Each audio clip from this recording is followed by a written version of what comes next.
Hello friends, আজকে একটি নতুন ভিডিও নিয়ে চলে এসেছি। আজকের ভিডিও হচ্ছে নতুন ধানের কার্ড কিভাবে বানাবেন।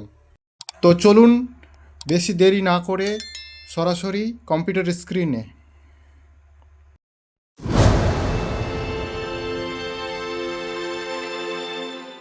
তো এই হচ্ছে ওয়েবসাইটের লিঙ্ক আমি ডিসক্রিপশন বক্সে দিয়ে দেবো।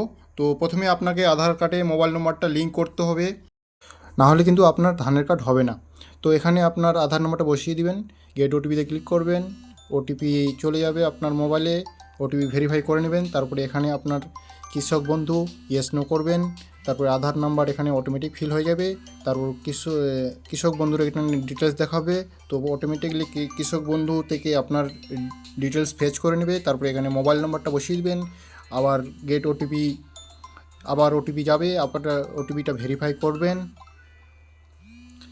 তারপরে এখানে ভেরিফাই করার পর আপনার এখানে ওটিপিটা দেওয়ার পর ভ্যালিড ওটিপিতে ক্লিক করবেন, ঠিক আছে।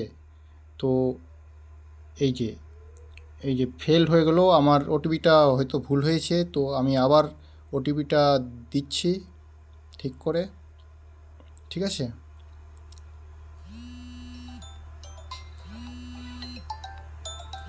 ঠিক আছে, ভ্যালিড ওটিপি, এখানে ভ্যালিড ওটিপি সাকসেসফুলি ভ্যালিড হয়ে গেছে।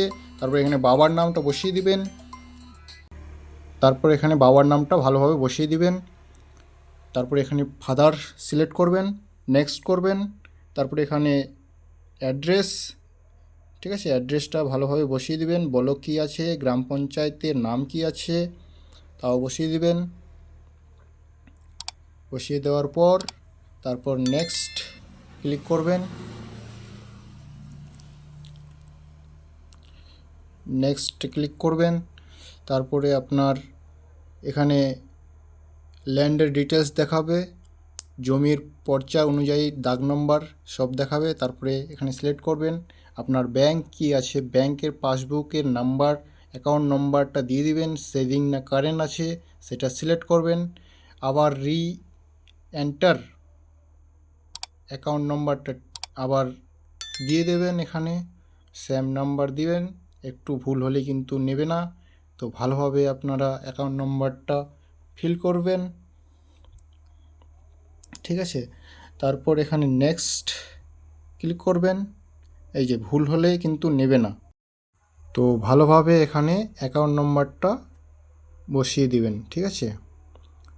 এই যে আমি বসিয়ে দিলাম, আমার একটা ভুল হয়েছিল, তো এখানে আমি ভালোভাবে অ্যাকাউন্ট নম্বরটা বসিয়ে দিলাম। তারপরে নেক্সট করলাম, এখানে আপনাকে ডকুমেন্টস আপলোড করতে হবে। তো ভালোভাবে ডকুমেন্টসগুলো স্ক্যান করে নেবেন। স্ক্যান করে নেওয়ার পর জেপিজিতে ভোটার কার্ড এপার ওপার দুপারেই আপনাকে স্ক্যান করতে হবে ভালো করে। তারপর অ্যাকাউন্ট বইটা ভালোভাবে স্ক্যান করবেন, ঠিক আছে। ভালোভাবে দেখে নেবেন আপনার ভোটার কার্ড সিলেক্ট করবেন, ঠিক আছে। ভোটার কার্ডটা সিলেক্ট হয়ে গেলে তারপর ল্যান্ড, এখানে জমির যে পর্চা সেটা আপলোড দিয়ে দেবেন, ঠিক আছে। এটা পিডিএফে স্ক্যান করবেন, 2 MBর মধ্যে আপনাকে করতে হবে স্ক্যানটা, পিডিএফটা, ঠিক আছে।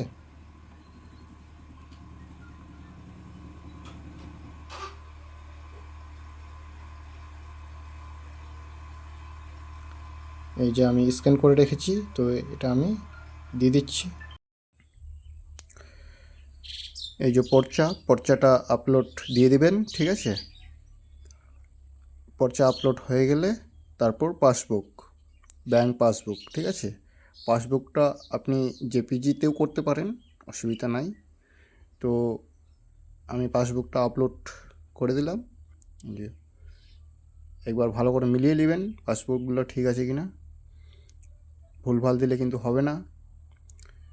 তো পাসবুকটা এখানে আপলোড দিয়ে দিবেন, ঠিক আছে।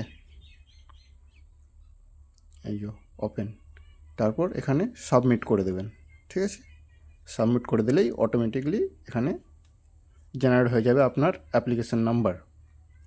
ঠিক আছে, এটাকে প্রিন্ট করে নেবেন। তারপর কিছুদিন পর ওয়েট করবেন, আপনার ধানের কার্ড হয়ে যাবে। ঠিক আছে, তারপরে এই অ্যাপ্লিকেশন নাম্বার দিয়ে আপনার ওটিপি দিয়ে ধানের কার্ডটা বের করে নেবেন। ঠিক আছে, তো এই ছিল আজকের ভিডিওটা ভালো লাগলে অবশ্যই লাইক করবেন আর চ্যানেলটিকে সাবস্ক্রাইব করবেন। আর বুঝতে যদি অসুবিধা হয় তো অবশ্যই কমেন্ট করবেন। তো ধন্যবাদ ভিডিওটি দেখার জন্য।